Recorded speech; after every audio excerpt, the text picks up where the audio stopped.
My heart stopped when I saw my little girl's bloody face. Her front teeth were gone.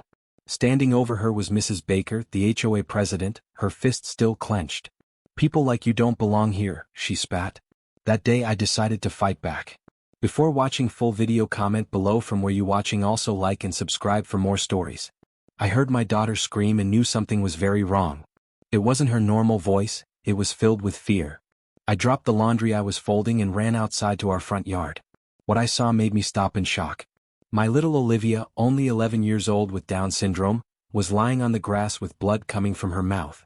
Her yellow dress was stained red. Standing over her was Mrs. Baker, the head of our neighborhood association, her hand still made into a fist. "What did you do to her?" I shouted, running to my daughter. When I gently turned Olivia's face to look at me, I saw something horrible. Her 2 front teeth were gone and blood was everywhere. "She was on my property," Mrs. Baker said, pointing to the small patch of grass between our houses. "I've told you many times to keep that child under control." I couldn't believe what I was hearing. "You hit my daughter? You hit a disabled child." Mrs. Baker's face showed only disgust. "People like you shouldn't live in Oak Hill Estates," she said loudly as neighbors started to gather around us. "You don't belong with us. That girl doesn't belong here." Olivia held my hand tight as tears mixed with blood on her face. "Mommy," she whispered with swollen lips, "the mean lady says I'm not allowed to live in our house." Something in me broke at that moment. This wasn't just about teeth. This was about my daughter's right to exist without being afraid. "Call 911, I told Mr. Wilson from next door. "Tell them we need police and an ambulance. My child was attacked." Mrs. Baker laughed. "Attacked? Don't be silly. I barely touched her. She fell on her own. She fixed her expensive shirt. And good luck with that call. My husband plays golf with the police chief every weekend." That's when I knew this wouldn't be easy. This was going to be a fight. Officer Taylor arrived quickly. Mrs. Baker was already surrounded by her friends from the homeowners association, all of them talking quietly together. "She attacked my child," I said right away, still holding Olivia, who was still bleeding. "She knocked out her teeth because she stepped on the grass." "That's not true," Mrs. Baker interrupted. "The girl was destroying my flowers. I just told her to stop and she fell. You know how these special kids are. They're clumsy." My anger grew. "My daughter has Down syndrome. She doesn't destroy things and she wasn't near your flowers. And even if she was." "See?" Mrs. Baker cut in, talking to Officer Taylor. "They admit they can't control the child. This has been a problem in our neighborhood for a long time. We have to think about our home values." I was shocked when Officer Taylor looked uncomfortable. He glanced at Mrs. Baker, then back at me. "Ma'am, did anyone see what happened?" I looked around desperately. Several neighbors were watching, but they all looked away. They knew Mrs. Baker had power in our community, her husband knew important people, and she controlled the association that could make their lives difficult with fines and rules. "No one saw?" I asked, my voice breaking. "No one's going to speak up?" The silence was awful. "I need to take my daughter to the hospital," I finally said, picking up Olivia. "But this isn't over." Mrs. Baker smiled coldly. "I think it is.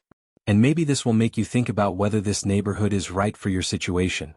As I carried my crying child to the car, I heard Mrs. Baker telling the neighbors, "Let this remind everyone that we have standards in Oak Hill Estates. Standards we all agreed to when we moved here." The emergency room doctor was shocked when I explained what happened. "This is assault," he said firmly, looking at Olivia's mouth. 2 teeth completely knocked out, damage to the gums. "I have to report this." "Please do," I said, holding Olivia's hand as she cried. The police officer didn't seem to want to help. The doctor frowned. "Let me guess. Oak Hill Estates? Mrs. Baker?"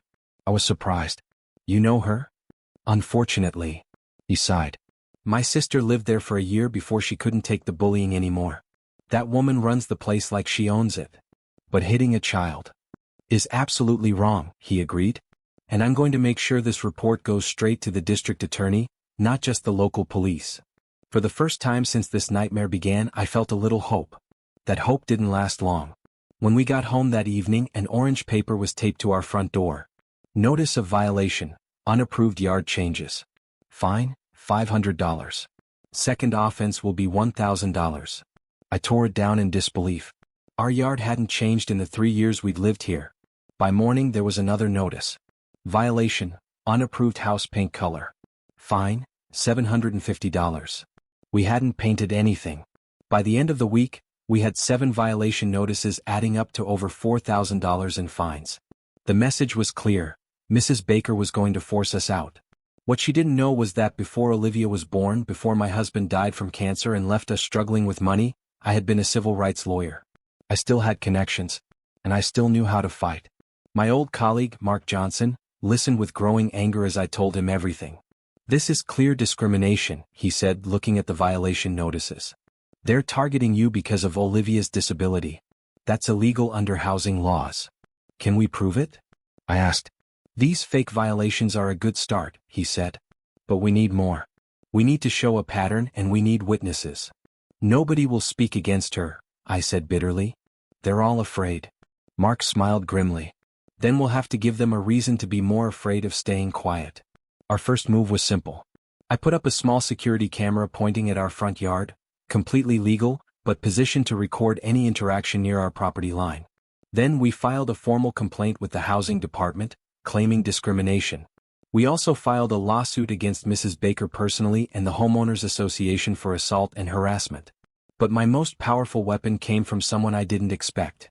The day after we filed the complaints, I got an anonymous email with a video. The message simply said, "We're not all like her." The video showed a homeowners meeting from 2 months earlier. There was Mrs. Baker standing in front of the homeowners saying, "I don't care what the law says about reasonable accommodations. If we let one of those disabled kids in, house prices drop. Period.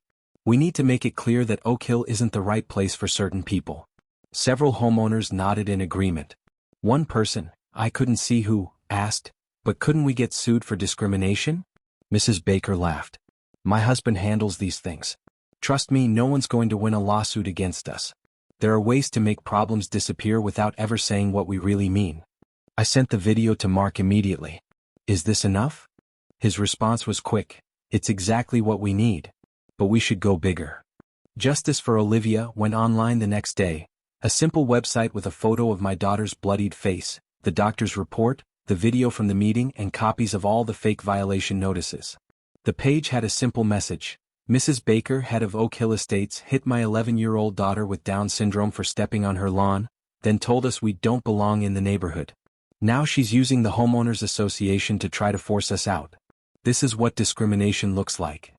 I shared the link on every social media site I could find, tagging local news stations and civil rights groups. By evening, our story had been shared thousands of times. By morning, there was a news van outside our house. The reporter, a young woman named Sarah Chin, was direct. "This is very disturbing," she said after interviewing us. "Has the homeowners association or Mrs. Baker given any comment?" "Nothing official," I said. "But there have been consequences." The consequences had started shortly after midnight, when someone threw a brick through our front window with a note, "Leave or worse." I called the police right away. This time, a different officer responded, Officer Rivera, an older woman with kind eyes and a serious attitude. "This is getting worse," she said, taking pictures of the brick and note. "And by chance, it matches 3 other cases in this neighborhood over the past year. All families who complained against the homeowners association." "You know about this?" I asked, surprised. "We've been building a case quietly," she admitted. But no one would make an official statement. They were too afraid of what might happen. She looked at me seriously. "Your website changed that. My phone has been ringing all night with Oak Hill residents wanting to tell their stories." For the first time in days, I felt real hope. The district attorney called me personally the next morning. "We're charging Mrs. Baker with assault on a vulnerable person, harassment, and conspiracy to violate civil rights," she said directly. "And we're opening an investigation into the entire homeowners board." "Thank you," I whispered, watching Olivia through the window. She was sitting on the couch, afraid to go outside since the attack. She still wouldn't smile, keeping her hand over her mouth whenever she talked. "Don't thank me yet," the DA said seriously. "Cases like this get ugly before they get better. Are you ready for that?" I thought about Olivia, about the fear in her eyes, about how she now believed she didn't belong in our home. "I'm not just ready," I said. "I'm counting on it." Just as the DA warned, things got worse before they got better. Mrs. Baker was arrested that afternoon, and released on bail within hours. By evening, a group of her supporters had gathered outside our house, holding signs with messages like, "Protect our property values," and "Homeowners have rights too." What they didn't expect was the counter-protest that formed in response. Dozens of neighbors I'd barely talked to created a human shield around our property, holding their own signs, "Olivia belongs here," and "No child deserves violence." The news media recorded it all. By nightfall, our local story had become national news. The most surprising ally came from the enemy's side. Mr. Baker, Mrs. Baker's husband, came to our door 3 days after his wife's arrest. He looked tired with red eyes. "May I come in?" he asked quietly. I hesitated, then nodded, keeping myself between him and Olivia, who was watching TV in the living room. "I want to say sorry," he said once we were sitting at the kitchen table. "Not just for my wife but for myself. I let this happen. I knew what was going on in this neighborhood, and I did nothing to stop it." "Why tell me this now?" I asked with suspicion. He placed a small drive on the table. "Because there's more. Much more. Financial records showing homeowners' money being misused. Emails discussing how to drive out unwanted residents. Records of bribes to local officials." He shook his head. "I can't be part of this anymore. Why should I trust you?" "You shouldn't," he said simply. "But you should use this information. My wife hurt your child.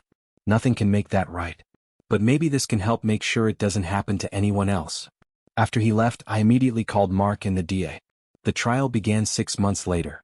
By then, 5 of the 7 homeowners board members had taken plea deals to testify against Mrs. Baker. The evidence was overwhelming. The courtroom was full.